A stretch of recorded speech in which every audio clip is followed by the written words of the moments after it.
நமஸ்காரம். 1000 நாமங்கள் 1000 கதைகள் 258வது திருநாமம் விருஷபாய நமக.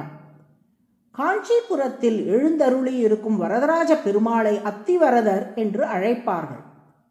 வடமொழியில் ஹஸ்தி என்றால் யானை, கிரி என்றால் மலை. மகாசாந்தன் எனும் யானையே மலையாக மாறி அப்பெருமானை தாங்குவதால் ஹஸ்திகிரி என்று அந்த க்ஷேத்திரம் அழைக்கப்பட்டது. ஹஸ்திகிரி என்ற வடமொழி சொல் தமிழில் அத்திகிரி என்று வழங்கப்படுகிறது. அத்திகிரி வரதராக அப்பெருமாள் திகழ்வதால் அத்திவரதர் எனப்படுகிறார் என்றொரு விளக்கம் சொல்லப்படுகிறது. அல்லது அத்தி மரத்தால் ஆன விக்கிரகத்தை கொண்டமையால் அத்திவரதர் என்றும் சொல்லுகிறார்கள். கிருதயுகத்தில் பிரம்மாவாலும், திரேதாயுகத்தில் கஜேந்திரனாலும், துவாபர யுகத்தில் ப்ரஹஸ்பதியாலும், கலியுகத்தில் ஆதிசேஷனாலும் பூஜிக்கப்பட்டு வந்த அத்திவரதர் ஒரு நாள் கோவில் அர்ச்சகரின் கனவில் தோன்றி, நான் பிரம்மாவின் வேள்வி தீயில் தோன்றியவனல்லவா, அந்த தீயின் வெப்பம் இன்றளவும் என் மேல் வீசிக்கொண்டிருக்கிறது. அதனால் இக்கோவிலில் உள்ள அனந்தசரஸ் என்னும் பொய்கைக்குள் இருக்கும் 4 கால் மண்டபத்துக்குள் என்னை பத்திரப்படுத்தி வைத்து விடுங்கள். யாகத்தியால் ஏற்பட்ட சூட்டை தணித்து கொள்ள அந்த பொய்கைக்குள்ளே இருந்தபடி நான் இளைப்பாறப் போகிறேன் என்று சொன்னார். அப்படியானால் இந்த கோவிலில் வழிபட எங்களுக்கு தெய்வம் ஒன்று வேண்டாமா என்று அர்ச்சகர் கேட்க, பழைய சீவரத்தில் உள்ள தேவராஜ பெருமாளை இத்திருக்கோவிலுக்கு எழுந்தருள செய்து அவரை வழிபடுங்கள் என்றார் அத்திவரதர். அத்திவரதருக்கு கைங்கரியம் செய்யும் அனைத்து அர்ச்சகர்களுக்கும் இதே கனவு வந்தமையால் அது பெருமாளின் ஆணை என்று அவர்கள் உணர்ந்து கொண்டார்கள். அத்திவரதரின் ஆணைப்படி அவரை ஒரு வெள்ளி பேழையில் வைத்து அனந்தசரஸ் பொய்கையில் உள்ள 4 கால் மண்டபத்துக்குள்ளே எழுந்தருள பண்ணினார்கள்.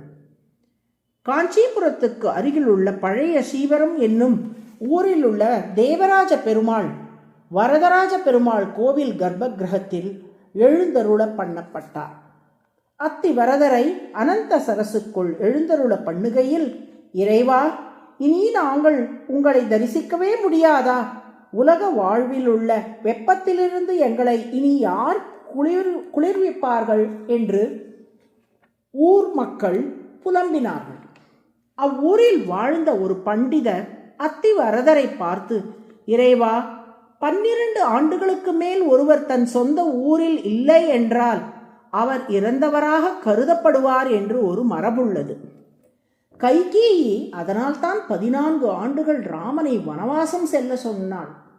அதனால் 12 ஆண்டுகளுக்கு ஒரு முறையாவது நீ வெளியே வந்து எங்களுக்கு தரிசனம் தர வேண்டும் என்று வேண்டினார்.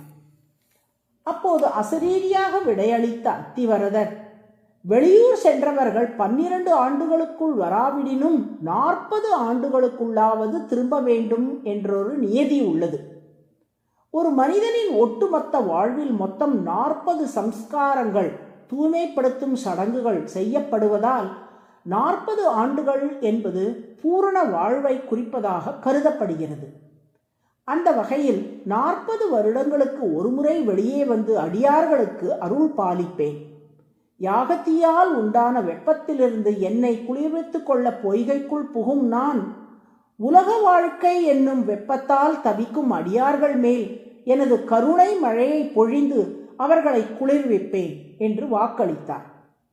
அதன்படி இன்றளவும் 40 வருடங்களுக்கு ஒருமுறை வெளியே வரும் அத்திவரதர் 48 நாட்களுக்கு வரதராஜ பெருமாள் கோவில் வசந்த மண்டபத்திலே எழுந்தருளியிருந்து அதன் பின் மீண்டும் அனந்தசரஸுக்கு சென்று விடுவார்.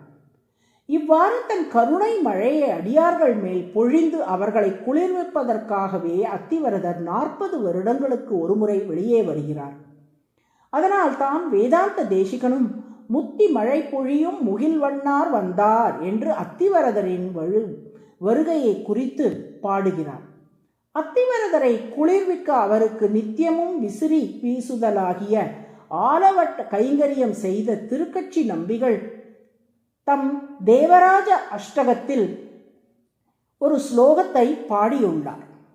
வரதா, பலவிதமான துன்பங்களால் இன்னல் படுகின்ற அடியேனை கருணை என்னும் காற்றோடு இணைந்து வருகின்ற உனது குளிர்ந்த கட்டாட்சமாகிய நதியினால் நனைத்து குளிர்விக்க வேண்டும் என்று பிரார்த்திக்கிறார்.